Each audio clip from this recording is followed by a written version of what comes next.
Muy buenas tardes y feliz martes a todos los chingonas in Georgia. My name is Kyle Gomez Lineweber. I'm the Director of Policy and Advocacy with Galileo Impact Fund.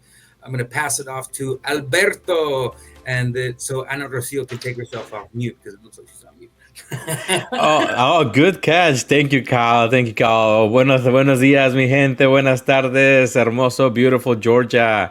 And yeah, my name is Alberto Reyes, community organizer at Galileo, and I'll pass it to my good friend Ana.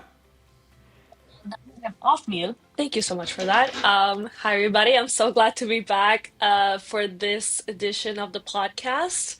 And if you weren't here the last podcast, I'm Anna, and I'm the program coordinator for leadership development. Yeah, we have a very exciting episode for everyone today, for all of our listeners and viewers. We have a very special guest, Eddie Taveras, with the DNC. We're going to have a really interesting conversation with him, and then we're going to have a few other guests later in the show that we'll talk about, as well as some events that we'll tell you about, in addition to the regular updates that we provide you all about the work that we're doing. Alberto, send us out. Yeah, we have a busy summer here at Galileo Impact Fund. We'll have great news for all our listeners. And thank you, everyone, for sticking around. El Pueblo Unido. We'll be right back.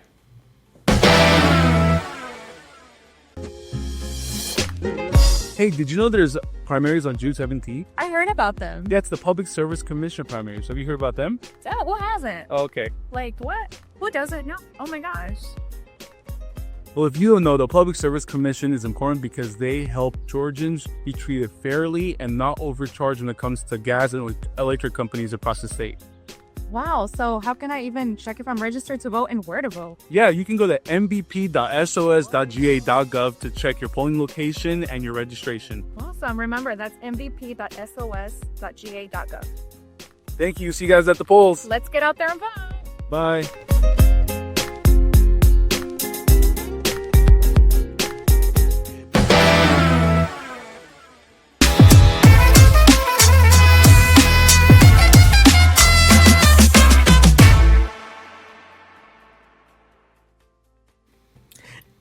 Hey, we're back with Lo que nos importa, one of my favorite segments for sure. So let's go ahead and get started, y'all. Let's talk about some of the things that we've been seeing in the news, as well as some important updates that matter to our community. Yeah, definitely cheaper than therapy for sure. This is where I get to just let my thoughts run around and debrief with Kyle and Anna. So for my end, something on the positive side news, we know that June has been crazy, but Jimena and Daniela Landing, that were both arrested, are back home with their families, but we still ask our listeners to support them in any way they can, to continue being involved within the community and support any other individual that might be affected of everything that's happening with this administration. So that's something that I would like to bring up to the table. Some brief, glimmers of hope for our community for sure. And I know we talked about Jimena's case on the last podcast episode, and we're so glad that she's has since reunited with her family, and her case is proceeding. And then Daniela Landon, who we didn't get to talk about last episode because I don't believe she had been arrested or detained at that point, but just so folks know, this is someone who came from Colombia seeking asylum and is married to a citizen, and as people talk a lot about people going through the process and coming into this country the right way. And this is someone who took all the right steps, was going to all their appointments, and was doing things the quote unquote right way, and still ended up being detained unexpectedly, and then transferred to Texas unexpectedly. And it was a very traumatic time for her and for her family. And we're so glad that she's back with her family as her case continues. And obviously, please follow us on social media so you can get updates on those stories. But there's a lot of stuff going on You know, let's talk about it. You know, LA, it's been in the news so much. What are y'all thinking, Alberto, Ana, about what you're seeing? Yeah, yeah. Go ahead, Anna. No, I was just gonna say that I think with everything going on, this is just like another pile of horrible news happening around us, and with all the big population of our community that's in California, specifically in LA, it's just so hard being so far away. Just like the only way sometimes you can just support is just through social media. But I just feel like I wish sometimes there was so much we could do, so much more that we could do Yeah. than just being here. And so yeah. Yes, spreading the message and continue. Like if any of our listeners have family, friends over in California, just continue keep them and their mindset positive. I know that at Yeah. the beginning, all started just because it was a very spontaneous ice raid into a workplace, and suddenly again we'll go back to how they're going about these raids that is unmarked vans, unmarked vehicles, mass people. So it just brings fear to the community. Yeah. And No, and I think it speaks to the frustration that we're seeing exactly. within our community, but not just in California, but across the country. Because Hmm. this administration came into power saying that they were going to be targeting criminals and people who make our communities less safe. But what we're seeing are not targeted deportations. We're seeing mass deportations that are, tearing families apart. They're picking up and detaining college students, asylum seekers, parents of U.S. citizens who contribute to our economy. And that's just going to continue to hurt us and is clearly inflaming divisions in our country. Yes, And I and go ahead, Anna. no, I was just gonna say the other thing without that, is important to talk about here is just like all the images that we've been seeing from our side, not being there, how it's also painted as this big, it does seem very chaotic when you see it from this side of just your phone. Like I was seeing a video of a reporter being hit by a pebble, Hmm. Rubber gun, I bullet, think yeah. it's what it's called. Thank Yeah. you. But I was also listening to a podcast this morning, and they were just talking about how this is, LA is such a big city, and this is just concentrated into a small portion of LA. Everybody's just going off with their day afterwards. So I just think it's important to have that perspective of like, they're painting protesters as this big,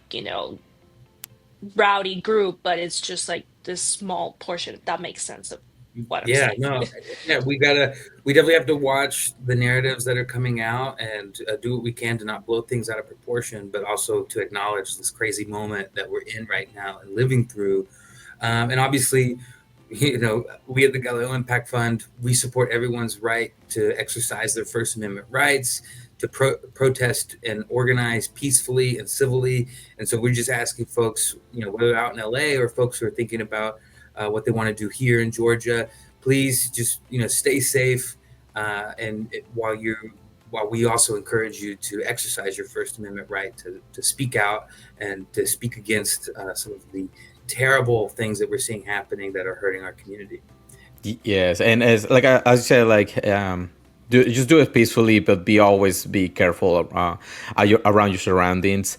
When you mentioned Galileo Impact Fund and how we support and how much good we want to bring into our nation, we want to announce that the Galileo Impact Fund has endorsed Jason Steves, and I believe production will have some graphics coming up right now for our listeners.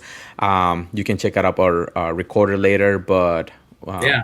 mhm, Yeah, so we've endorsed candidates at every level, mhm. local, state, federal in the past. This is certainly one of our quickest and earliest endorsements that we've made. The gubernatorial election isn't until next year, but our board decided to endorse Jason Esteves in part because he's such a huge supporter of of Galileo and Galileo Impact Fund, as a former board member, but also someone who, during his time, whether at the Atlanta Public Schools, as a business leader, or as a state senator, someone who's always supported our community, who's spoken out for our community, has pushed for legislation that helps our community, whether it's from in-state tuition access or just, a lot of those kitchen table economic issues that are front of mind for so many Latino families.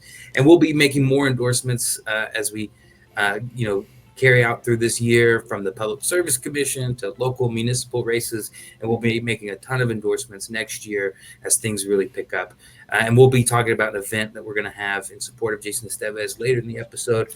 But please, to learn more information about our endorsements and all the things that were going on and how you can help folks like Jimena and Daniela, follow us at Galileo Impact Fund on Instagram, Facebook, X, formerly known as Twitter. This will always be Twitter to me, YouTube, and TikTok. We're everywhere. I think we're even on LinkedIn, but not everybody's going there. But we'll be right back. Stick with us. We have a really special guest, Eddie with the DNC. All right, see y'all.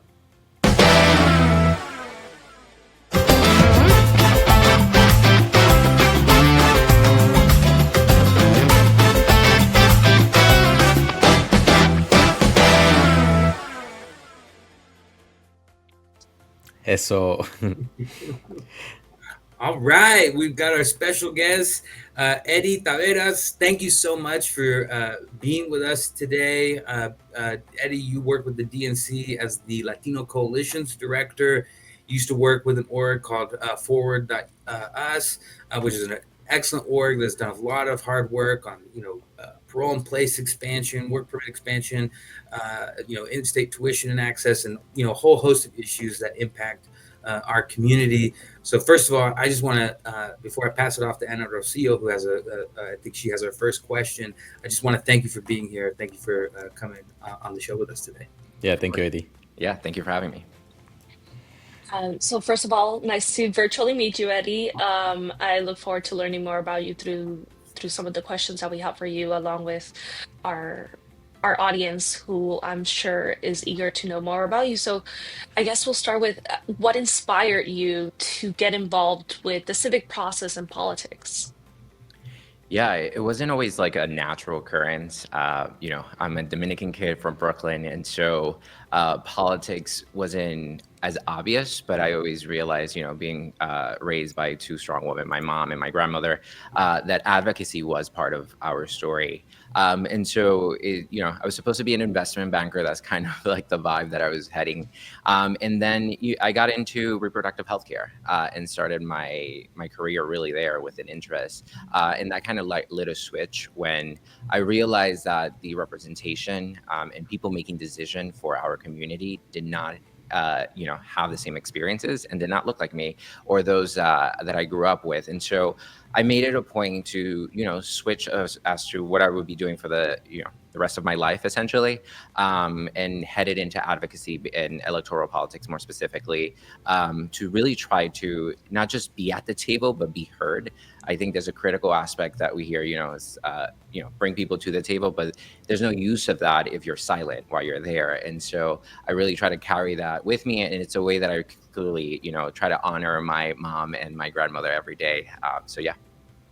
That's amazing, Eddie. And again, so right now you're at the DNC as a coalition director, correct? Latino coalition director, yeah. Yeah. Okay, so talk to our listeners a little bit of like how does your day looks like? Kind of get ready with me with Eddie.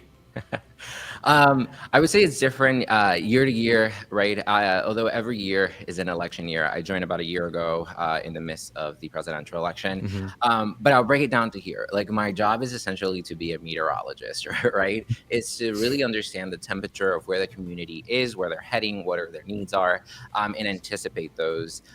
So that's one aspect of the job. The other aspect is to be the voters, the partners, and the DNC members advocate internally on anything related to Latino Latino issue and the Latino community.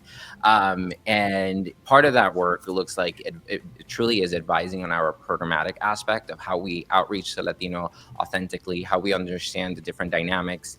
Latinos are obviously very diverse, not just in language and culture, but also race, ethnicity, etc.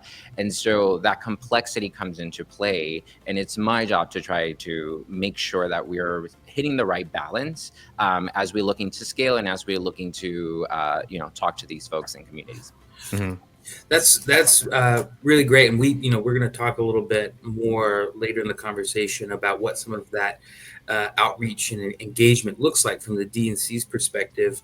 I wonder if you can speak to how the role Latinos play in shaping, the kind of broad, diverse Democratic coalition. How's the role Latino voters play changed in that Democratic coalition, especially in recent election cycles? And I wonder if you can talk a little more specifically about in a state like Georgia, where the margins are increasingly, razor thin, and our elections are increasingly competitive. How do you see Latino voters shifting the outcome in an election like 2026 and beyond? Yeah, so we have always played a big part of being the Democratic base, obviously, and being part of the fabric of what this country has been electorally since we've been here. However, we're one of the fastest growing marginalized community in the country. We're, I believe, the largest population of marginalized voters in this country.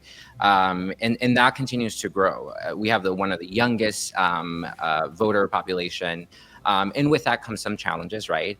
And so when we're looking at, the demographic and demography and how the country is changing and will continue to change, what we're seeing is that there's a shift between, for instance, the Northeast and California and places like the South that are gaining huge amounts of population. Part of it, propelled by COVID, other part because it's just a growing engine. And so you see Georgia, you see South Carolina, North Carolina as well, gaining these large Latino population.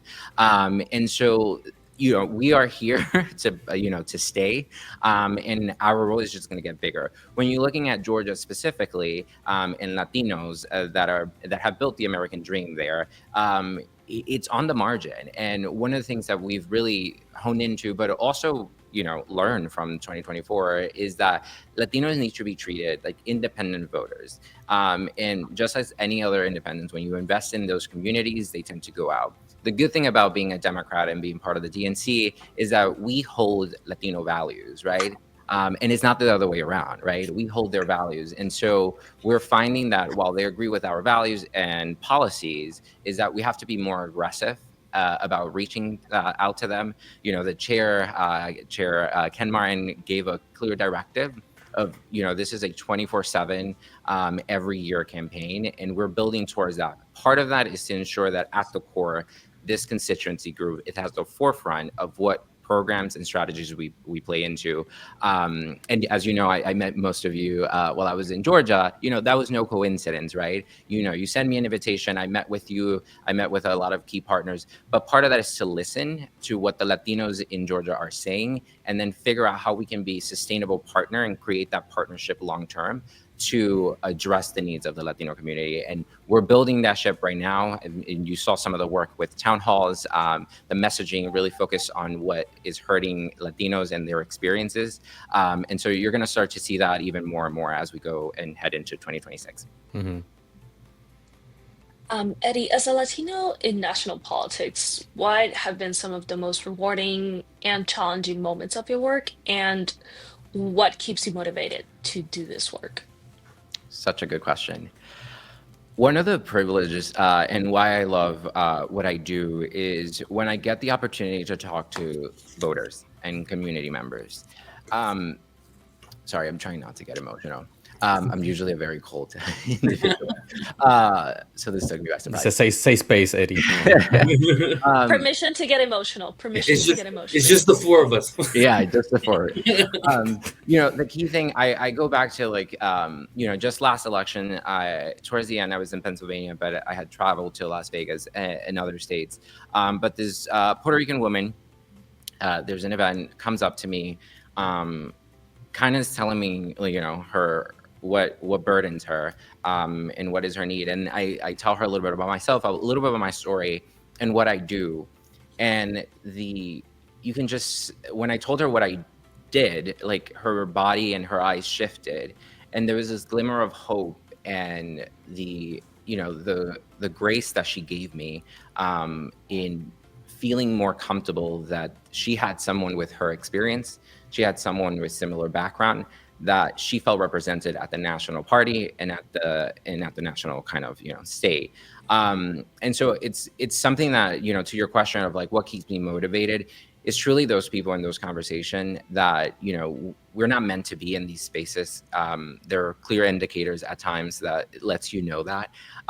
But when I voice my opinion based on informed, data analysis, et cetera, and make recommendation, and I do it, and I try to do it as confidently as I can, even internally, there's a fight going on, and then this is imposter syndrome.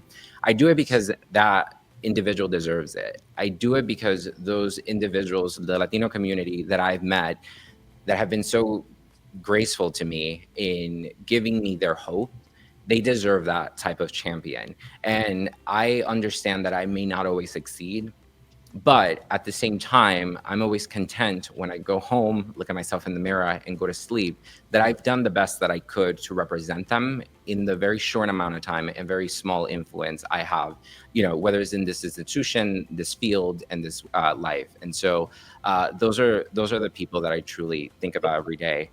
In terms of challenging, we've seen, and I know you were talking about what's happening in LA, is the dehumanization of our community and our people.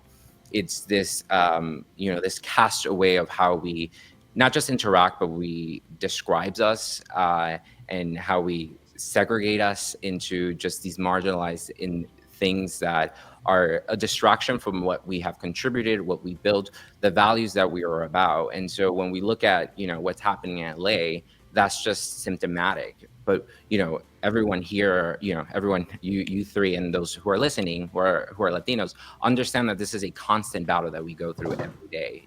It didn't start with Trump, and it certainly is not going to end with Trump. But at the same time, we have a responsibility to illustrate some fight and will. And so I'm grateful to the people who are, making sure that they're being heard. I'm grateful to the people who are fighting every day to ensure that families are not separated, that workers can provide, for their families and contribute to their communities, because that's what we're about. We are the American dream. And so it hurts me, and it's a little challenging to see that, but that's why I'm in this fight.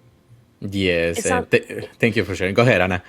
No, I was gonna say that it sounds like when you were talking about the going to bed and not doing, thinking that you did the most that you could. It does sound sometimes that it's a lot of pressure, especially, being a voice for our community, because there are not so many people that are that voice for our community.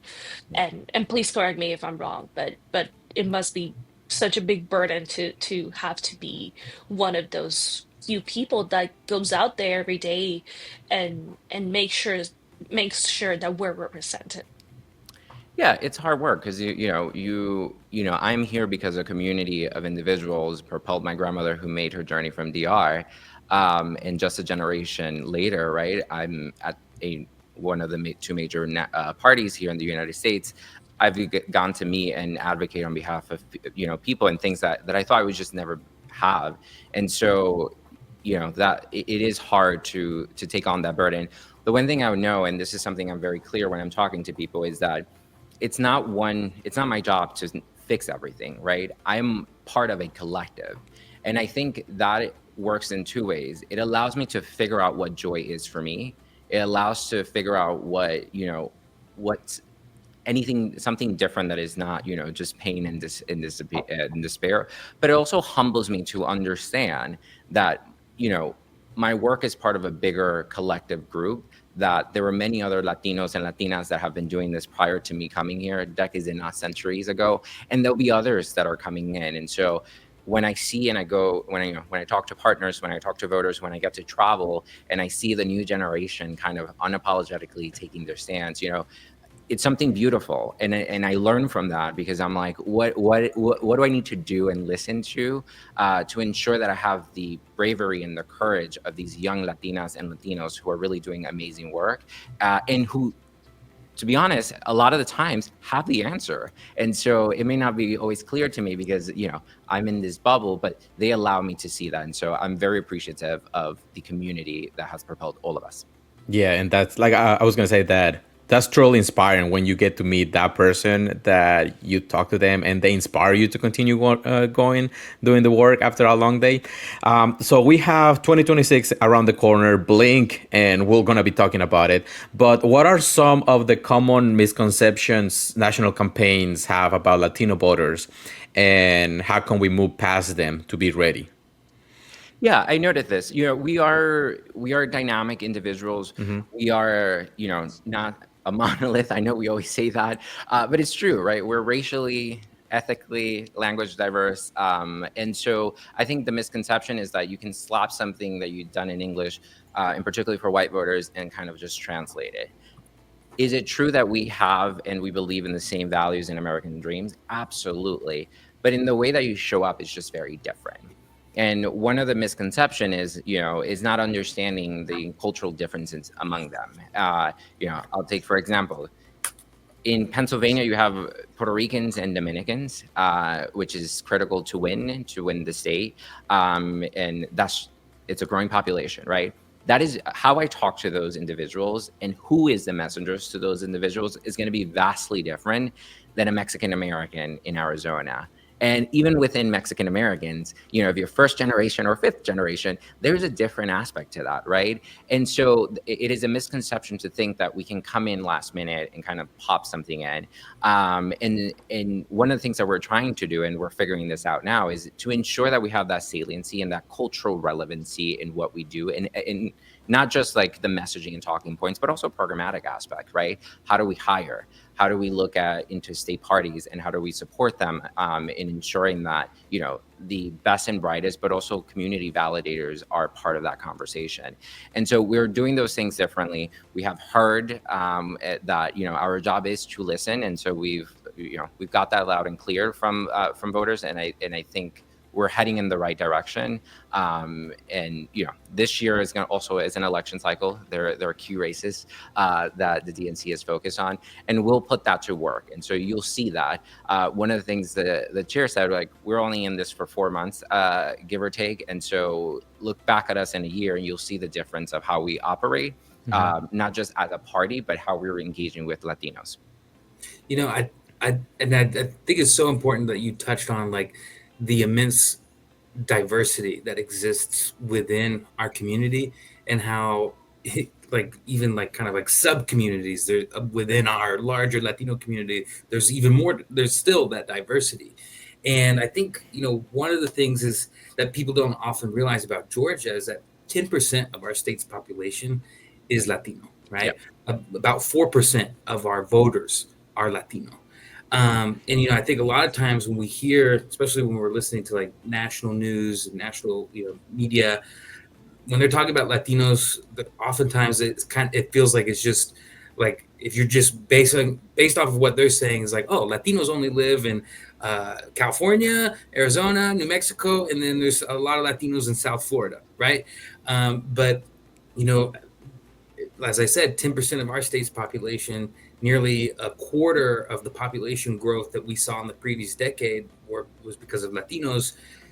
Given that, how are you how do you see your role in kind of countering some of these, that particular kind of misconception? And how's the DNC thinking about Latino voter engagement in a state like Georgia specifically? Yeah. One of the directive we got from Chair Martin is that we need to stop thinking from election cycle to election cycle. And, the one thing that we opened up is the Office of Strategy and Innovation. And this is a office that is meant to not just give us a post-election analysis, but to give us what the future looks like, to give us that 10-year plan. And so it's no longer we're chasing the ambulance. It's we're going to set the tone, and we're going to flip the table. And we understand that by 2030, there's a huge demographic population shift, where Georgia is set to win an additional electoral college, an additional congressional district. That is true for Texas, Arizona, Florida, etc. And so we're clear-eyed in what the work needs and what work needs to happen now in order for us to address those aspects in a place like Georgia, where today we're at 10%, but in 4 to 5 years, those percentages are growing. And I can't even predict or have a good number, because we've been wrong, because they're growing just much quicker than we expected. And so you have like folks that are there, but you also have migration domestically that is occurring from northern states. And so we're clear-eyed in what we need to be doing. We are putting that work together as we speak. And part of it is to think long-term and think sustainable, right? We have to also understand that we are here to provide a service, and it's not just transactional. And I think Latino really appreciate the authenticity of you showing up, not just when you need them, right? But when you want to hear from them. And so my part and my job is to ensure that that is occurring. And so that's why I've been very critical to reach out, not just to national group, which is, part of the job, but also to touch some grass and talk to organizations that are on the ground, that are doing the work, because that is the insights that makes my job better. It makes me a better advocate. And as a party, I think it makes us more conducive to adhere what the sentiments are. I always say, by the time you look at a poll, right, you're too late. And so the things and we've all seen this, of how do Latino feel? What are the issues and topic? Those are things we already been hearing in the community. And if we understand and have a pulse there, then we're on the right track. We've seen Republicans, seek to seize some of this. And part of it is to understand that we are acknowledging people's experiences, but we are very certain that because our values are the same and similar to Latinos, and we still want the American dream, that we're going to be in a better place now that we are uber focused and uber concentrated in delivering a long-term, platform and win. Eddie, what gives you hope right now when it comes to Latino civic engagement, especially in places like Georgia, where new leaders and first-time voters are stepping in so many big ways? It's this idea that they're not waiting for permission, right? Like, and you starting to see that. You folks, right? You're not waiting to be asked to do something. You're giving your opinion, and you're saying with confidence, because you have a community and you have a unique experience that you bring to the table. And so that is something that has always brought me hope. I think the other thing is the obvious, right? We're very resilient people. And so, we understand defeat. We take them, we learn from them, but we are like forward-thinking, forward-looking people, and that has not changed. Right? And so that is something that I every time, being a Latino, but also interacting with Latino, always brings me back to the ground, right? And understanding that, as hard as this moment is, we have survived so much worse, and we will survive this, and we will win to ensure that this doesn't happen again. And so having that context and contextualizing in the everyday work that we are all doing is helpful and gives me a lot of hope.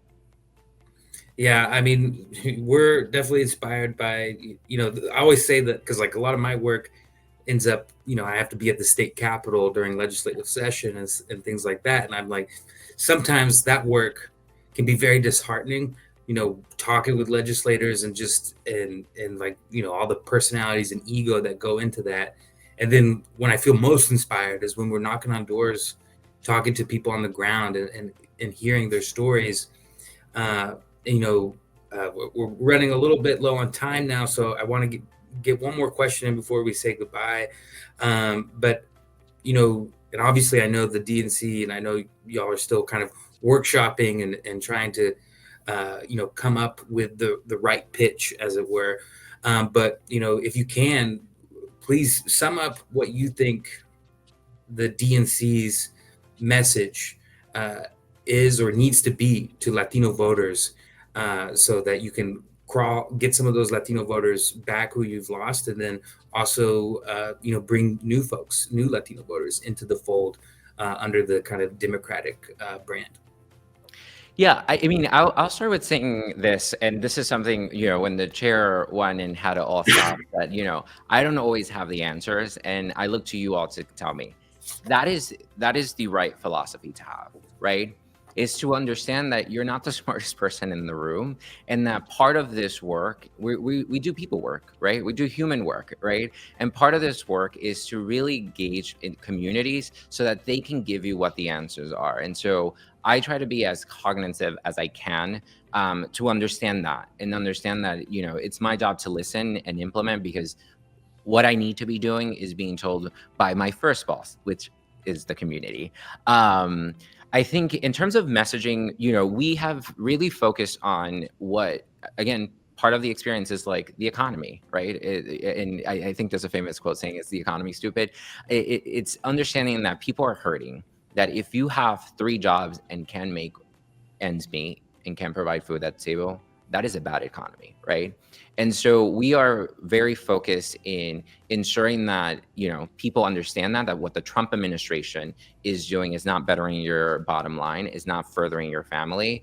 And what we are proposing is an economy that really propels people from the bottom up, right? And not just, brings the working class to middle class and then we forget about you, is to sustain that American dream, right? We forget about the sustainability, where in particular in Latino community, a lot of us are entrepreneurs, have small businesses, right? And it's very hard to pick that up and sustain it and keep it, right? And so it's understanding that we are here to make that life, make life better, essentially, is what we're here to do. And so that is a critical message that you already started to see and hear, and we have disseminated, and we're very focused in ensuring that that is. But it's also putting an affirmative vision that we care, we share the same values, we care about your family, we care about your faith, we care about your security, we care about your work, which is truly what ties our community together amongst the diversity of what we have. But if you're looking at Black communities, AAPI, white communities, those are still the same American values that they hold, right? And so we're no different than them. We may just need, different types of how we message and how we do it. It may be a little different, but at the same time, we still hold those American values. And so that is what the DNC has been about. That is what DNC is continuing to do and moving forward. And that's what we're going to be clear-eyed. I would say the other message is like, we're going to fight. And we're going to be very clear about how we're doing that, where we're doing that, and how consistent we're doing that. And so if you look at the chair's, Instagram, Twitter, and you look at the DNC platform, we're very, very, very in your face, because that's what the people deserve, right? That's what the base wants and needs, but that's also the people that didn't vote for us, right? It's not just a matter of Democrats. We need to add more people into our coalition, and we welcome those people, but they need to know that we are fighting for them. And so every day you see us going out, we're not only illustrating accountability, but we're illustrating an affirmative vision and why we, are trying to deserve and gain your trust. And so that work has not stopped and will continue. And so I hope you come on this ride, not just to amplify, but also to keep us accountable and let us know when we're doing good, but also when we need to address certain things. And so that's where I'm here. Well, I'm so glad to hear that y'all are ready to fight, because we've got some tough fights ahead, I'm sure. Eddie, again, thank you so much for joining us today. Thank you, Eddie. Thank you. Great. It was great having you. And so Eddie Taveras, the Latino Coalition's director for DNC, fantastic conversation. We're gonna take a quick break, and then we'll be right back with our Latinos in Acción. Thank you so much.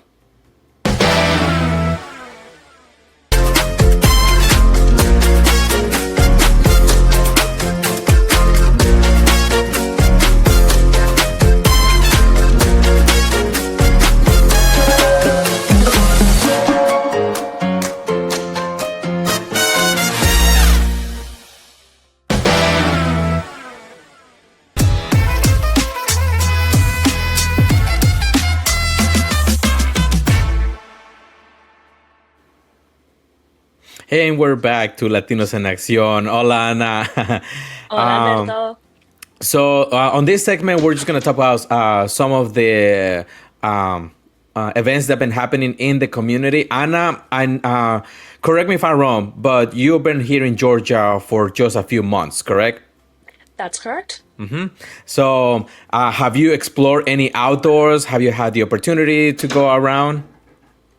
Not yet, but I am wanting to go to several places. I heard, and please correct me if I'm wrong, but I heard there's like forests where they filmed Hunger Games, and that's one of my favorite movies. And I know you guys had an event there, right? You had a Vamos Pa Fuera there, right? Exactly. It's a collaboration with LCF and it's called Estamos Afuera. And that one was Sweetwater Park. For our viewers that are watching live, you're going to see some pictures of the group. And it kind of connects really well to your experience, Anna, because you're new to Georgia. Summer starting. Everyone loves Georgia summer. And then, as you say, it's very family friendly. Everyone walks at their own pace. For the next one coming up is going to be on June 22nd. And follow us on our social media. I am Galeo to register for that one. That one will be called in the bamboo forest. So also, if you're curious about it, Anna, if you have any family, friends that would like to participate, send them our way. Is it free? Yes, yes. All our events are free. The only thing that costs is the entrance to the park, but that's just outside of our control. But all those funds are to continue maintaining our parks. So it's always a good support that when we pay our entrance fee. I love that the events give a way to, meet new people, like you said, but also get to know the city more. Sometimes we're just so into our own routines every day that we don't take time to explore the places that we lived. When I lived in Puerto Rico, which is where I'm from, um, I rarely went to the beach.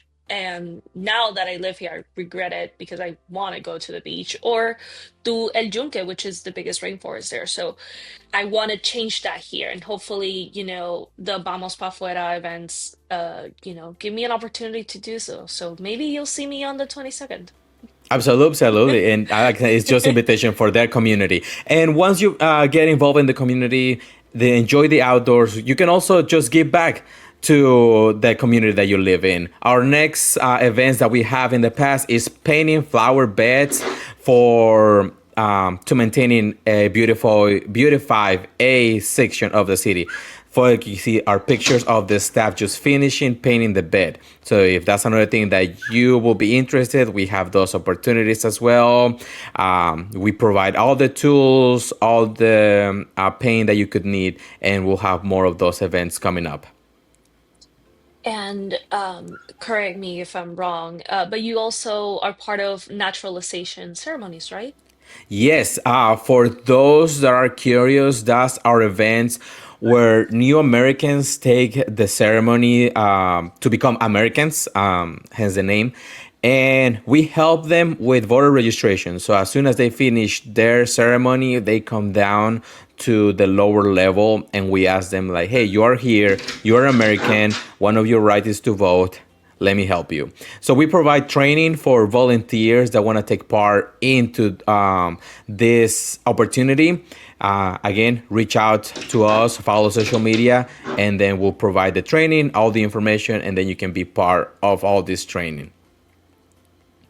It sounds the your team is part of so many impactful things, because I can't even imagine how impactful, not to repeat the same word, but impactful must be to see these people start a new journey as, officially part of of American citizens, being American citizens, and then getting them registered to vote, which is another big part of their journey in getting completely established in the country. So I'm I can't even imagine how impactful that must be. Yeah, and just like we said, the section is Estamos en Acción. So we're always doing, something to give back to the community, to get involved. As Eddie mentioned it early in the interview, that people get motivated, and then it just becomes a chain of events that trigger the next person to get involved. So for anyone that has wants to be ready, we have those opportunities. Anna, again, thank you so much for being my guest in this section. Again, to share all the opportunities for our listeners. Thank you again, and El Pueblo Unido. We'll be right back.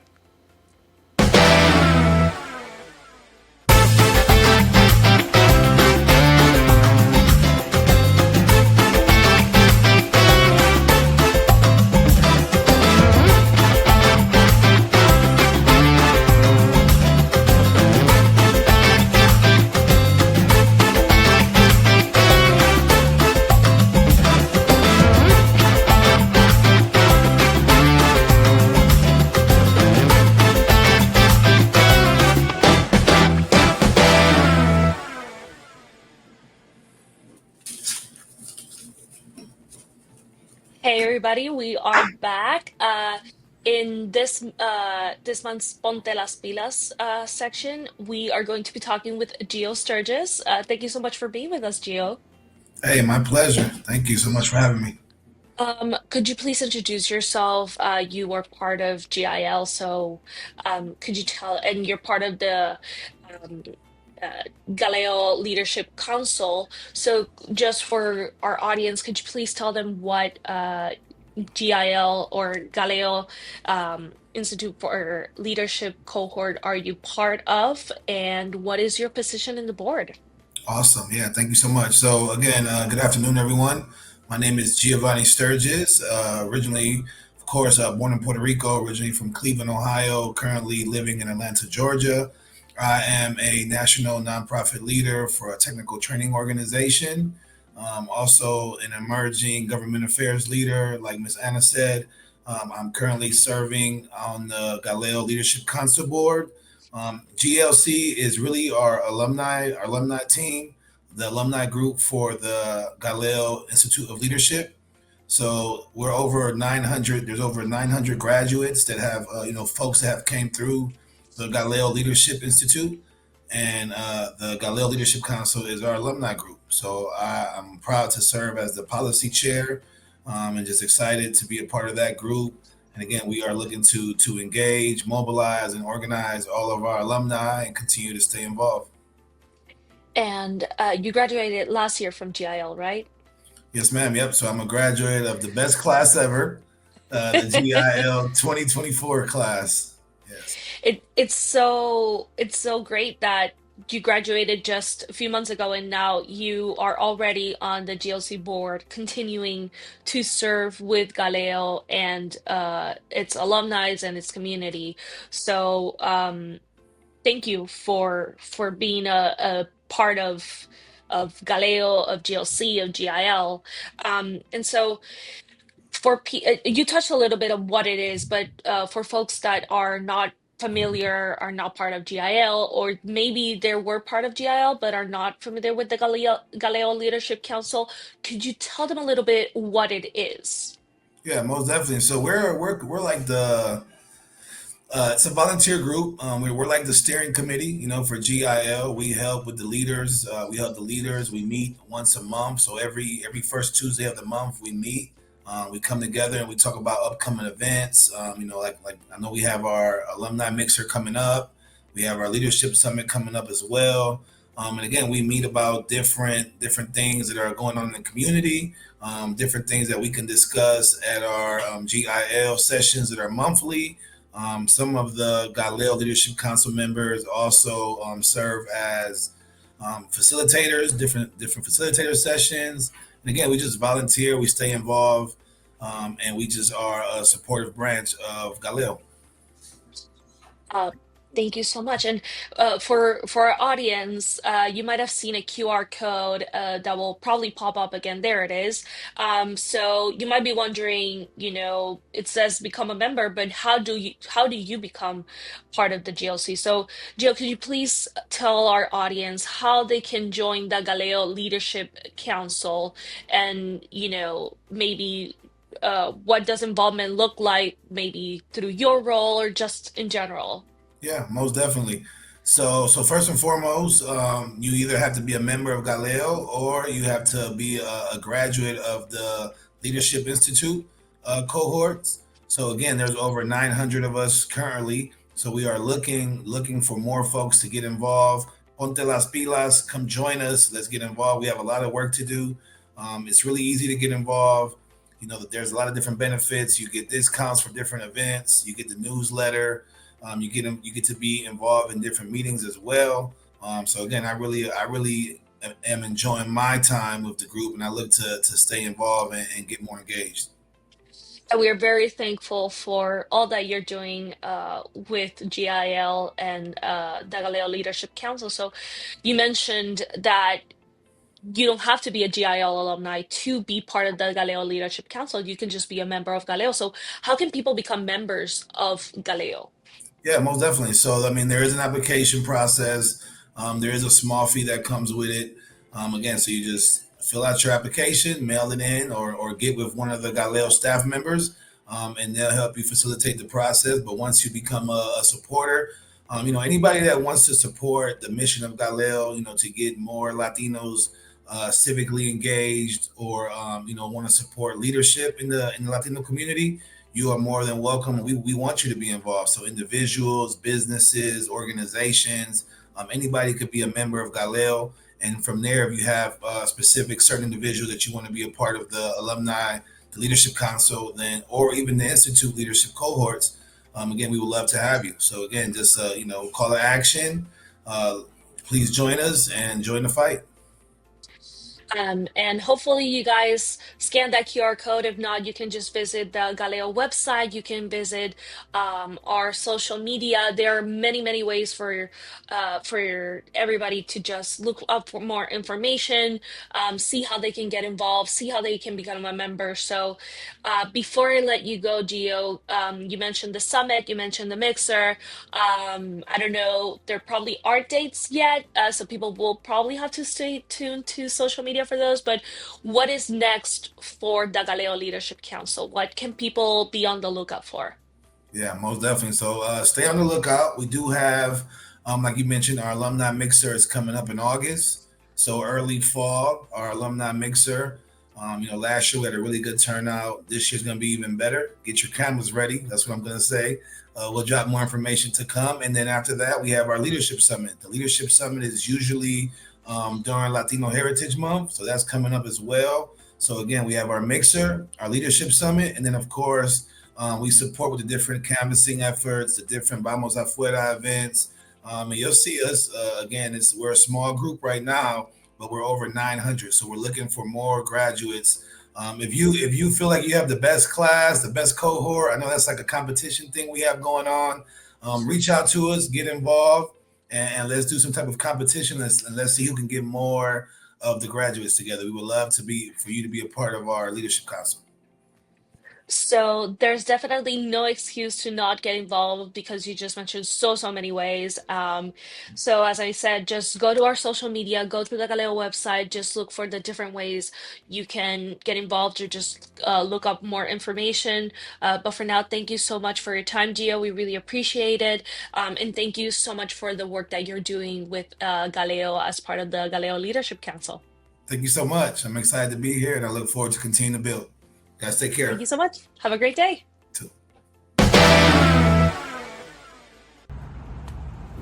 Oye, ¿a ti te gusta pagar precios justos de electricidad, gas natural, servicios de camiones y servicios telefónicos? A mí me encanta pagar de más. Yo pago de más todo el tiempo. Ya no somos amigos. Pero para nuestra comunidad que le gusta pagar sus precios justos, tener un buen servicio, se vienen las elecciones de Comisión de Servicios Públicos en Georgia. Junio 17, y para saber si puedes ir a votar, tienes visita mvp.sos.georgia.gov. Pero todos somos amigos, ¿verdad? Mientras vayamos a votar. Vamos a ver.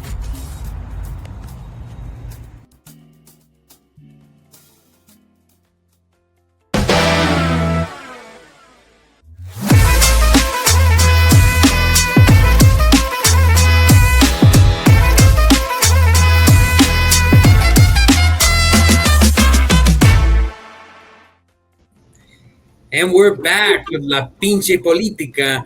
I'm your regular host, Kyle Gomez Limeweber, and I have a very, very special in so many ways guest, Derek Alvarez, our Director of Civic Engagement. Derek. How's it going, Kyle? So happy to be here. They waited this long to have us both together, and this episode they really saved the worst for last. So excited to be here with you, Kyle. Yeah, I'm excited and a little nervous to have you here with me right now. But we're going to take some time to talk about the tax and spending reconciliation bill that passed out of the House, is being considered in the Senate currently. Derek, you know a lot about this bill? I'm sure you've seen stuff about it in the news and things like that. Well, yeah, I don't know. I keep hearing it's this big beautiful bill, right? And I wanted to come on to here actually, Kyle, to ask you about it. And so what I want to know, how big and beautiful is this bill, Kyle? Can you please break it down for me? Yeah, so like you said, a lot of people are calling it the big beautiful bill. I'm workshopping a few names for it. Right now, I'm calling it the bloated billionaire bill. I think that's a good one. But this package, it extends, the Trump era tax cuts that we saw in the first administration, and increases funding for military and immigration enforcement at a time where we're seeing, a lot of frustration within our community about how immigration enforcement is conducting activities and tearing families apart and not targeting criminals. And these increases in military and immigration spending and tax cuts for the richest and wealthiest in this country are quote unquote offset by tightening eligibility for public programs like Medicaid, SNAP, and the Affordable Care Act subsidies. And so just to give people a quick idea, this not only will this bill add at least $3 trillion to our national debt, but this is going to raise costs for working class households, Latino working class households, from everything from food to healthcare to utilities, and is going to provide a tax cut to the tune of almost $280,000 for the richest in this country. So that's a quick summary of what this bill is. And I know you have more questions. Yeah, no, absolutely. Now, it's absolutely scary to hear all the ways it could affect us. How specifically is it going to affect Georgia residents? Yeah, so what we're seeing is with the proposed reductions in programs like Medicaid and SNAP, this is going to likely have a disproportionately harmful effect on low-income communities, Black and Brown communities in Georgia, where our support systems are already stretched in that capacity, if not over that. Georgia depends heavily on federal support for healthcare, for nutrition, childcare, education. Cuts here risk weakening what's already underfunded. And just to speak to the Medicaid issue, the proposed the reconciliation bill would implement additional eligibility requirements from Medicaid. So that's, talking about increased work requirements, increase in certain co-pays, double eligibility checks. And in addition to that, would actually eliminate staffing requirements for nursing homes where the majority of Georgia seniors are on Medicaid. So that's going to hurt, our seniors. But in a state like Georgia, where over 70% of Georgians on Medicaid are children, they're going to be, our kids are going to be the most impacted. So we're literally taking from our most vulnerable kids, our most vulnerable seniors, and robbing them to pay the richest and those with the most and who don't need anything else in this country. Wow. I'm real sad to hear that, Kyle. Thank you for telling me that. Even more specifically, how's it going to affect the Latinos? How would it affect our families? Yeah, so let's just look at SNAP, right? They're talking about cutting funds to SNAP. SNAP helps 10 million Latinos, half of whom are children, across the country. And we're talking about just a few dollars a day that these support that these families are getting through SNAP. But this is going to have a huge impact, and it's going to affect millions of Latinos, and together, these proposed cuts would put nearly 45% of all U.S. kids, not just Latino kids, all kids in the U.S. at risk of losing healthcare access as well as food. And the child tax credit that we saw come out a few years ago, this bill would eliminate the child tax credit for 4.5 million U.S. kids who are in mixed status families. So punishing these kids just because one of their parents or both are undocumented. And just to zoom in on Georgia, more than 226,000 Georgia children, the vast majority of whom are U.S. citizens, live in a home with at least one undocumented person. So this is going to have huge ramifications for Latinos, not just in Georgia, but across the United States. Wow. As you guys mentioned earlier on the podcast, right now we have community members across the nation fighting different battles on different fronts. What action can we take against this bill, Kyle? Yeah, so luckily here in Georgia, again, I mentioned the bloated billionaire bill is in the Senate.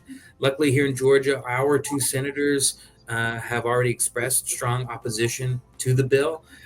So, right now I'm speaking to folks who are tied to other parts of the country, especially, or maybe even live in other parts of the country. If you care about food security, if you care about healthcare access, education, supporting small local owned businesses, then you are against this bill, right?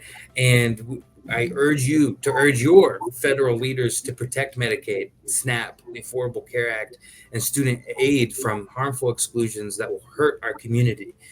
Balancing our budget or coming up with a good budget that makes sense for our country, and making the sacrifices and compromises that often come with that shouldn't fall on low-income families or the most vulnerable in this country.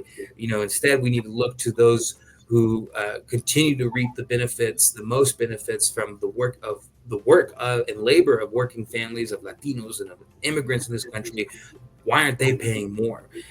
If this spending bill, the bloated billionaire bill, becomes law, low-income Georgians and Latino families in particular are going to see their food, healthcare, and college access more severely restricted than it already is, while the wealthiest in this country are going to get more tax breaks at a time where that doesn't make any sense.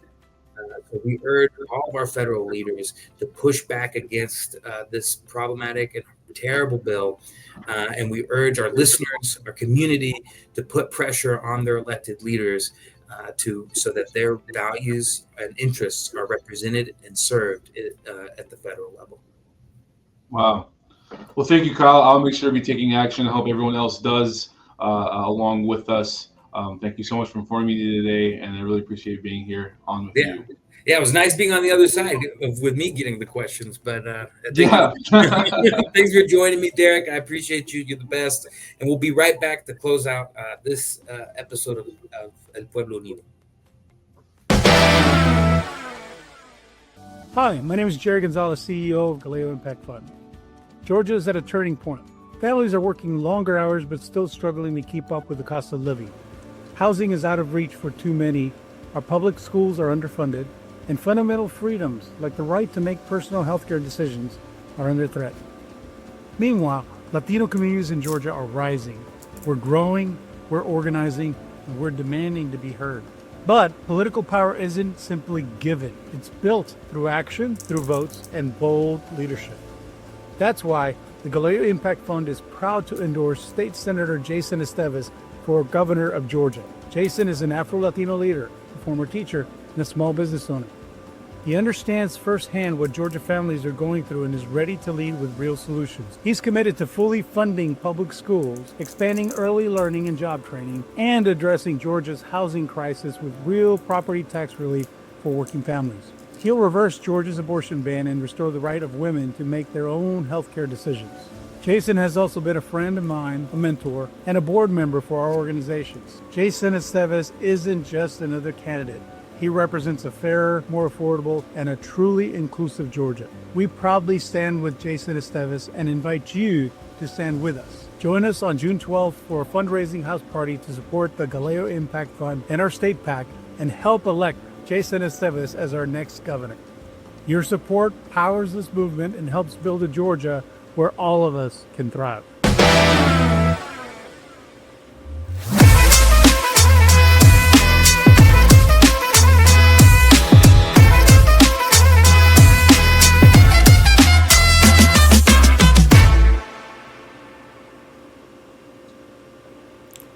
All right. Hola. We're back for the closing of this episode. This was a fantastic episode, y'all. Enjoy it. Yeah. Rápido y Furioso. All great information. Yeah, we covered a lot of ground, and there's a lot going on. And as was mentioned in the last ad or break, we have an incredible candidate for governor, Jason Esteves, who's been a huge supporter of Galileo, of the Impact Fund, and of the Latino community in Georgia, who's fought for working families and vulnerable Georgians. So we have a great event for him in support of him and the Impact Fund on June 12th at 5 o'clock. We're encouraging all of our listeners, all of our viewers to please attend that, RSVP. It'll be a great time. It'll be a fun time. Yeah, if you wanna hang out with us, we'll be there. We'll be able to take pictures and everything. Yeah, absolutely. So, I think Derek will be there as well. So you can check our website, galeoimpactfund.org. yeah. And the Go ahead, PSC Commissioner Service elections are also soon, right? Yes. The elections, I believe, are the primary. The primaries. Yeah. Yeah. So sorry, we keep talking over each other. But Alberto, you put out a great video on the PSC. Our whole organizing team has put out a lot of great information. So you can find out more about our Public Service Commission elections and why that matters by following us at I'm Galileo or at Galileo Impact Fund. You can go on our Impact Fund website, galeoimpactfund.org, where you can learn more about the work we're doing. RSVP for the house party that we're having later this week, and just see all the important things that are going on. And of course, you can follow us on our social media accounts. Everything's at Galileo Impact Fund. Yeah, make sure you follow us. And also make sure that you're registered to vote. That's very, very important to make your voice be heard in the upcoming elections. Yeah, the last thing is we talked a little bit about it, Alberto, but volunteering for naturalization ceremonies. And if people want more information, they can look it up through our social media, right? Yes, reach out to us on social media, send us an email, and like I say, if you want to partake in that experience of naturalization, you're more than welcome. So for me, it was great being with you guys again. I keep talking over you guys. I'm so sorry. Anna, please don't let me cut you off. You are a strong, independent Latina who deserves to take up all the space you want to take up. Oh, thank you. Thank you very much. No, I was just gonna say thank you for letting me be a part of this podcast again. I know you guys miss Maddie Fair, so tune in next month because she will be back. But you're welcome to join us anytime. Okay, Anna? I am honored. I am truly honored. Thank you so much. Well, everyone, again, thank you, Kyle. Thank you, Anna. Thank you to our listeners. Thank you to our guests. Everything has been amazing information. So, yeah, we are El Pueblo Unido. Bye, everybody. Bye. Bye.